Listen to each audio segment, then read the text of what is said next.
जगत पूज्ये जगत बंदे सर्वशक्ति स्वरूपिणी सर्वात्मिके कौमारी जगत मातर नमस्तुते।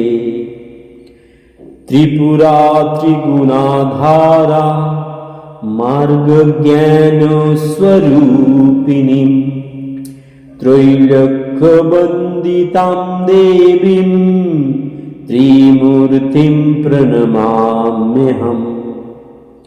कालिकां तु कलातीतां कल्याणहृदयां शिवां कल्याणजननीं नित्यं कल्याणीं प्रणमाम्यहम्।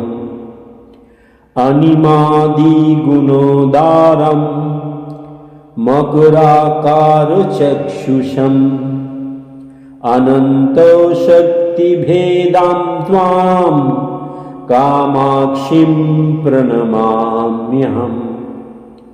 चण्डवीरां चण्डमायां चण्डमुण्डप्रभञ्जनीं त्वं नमामि च देवेशीं चण्डिकां चण्डविक्रमम्। सुखानन्दकरीं शान्तां सर्वदेवं नमस्कृतं सर्वभूतात्मिकां देवीं शाम्भवीं प्रणमाम्यहम्।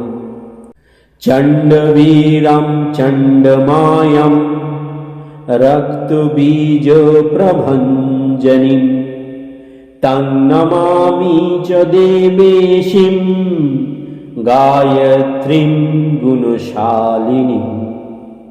सुन्दरी स्वर्णसर्वाङ्गी सुखसौभाग्यदायिनीं सन्तोषजननीं देवीं सुभद्रां प्रणमाम्यहम्।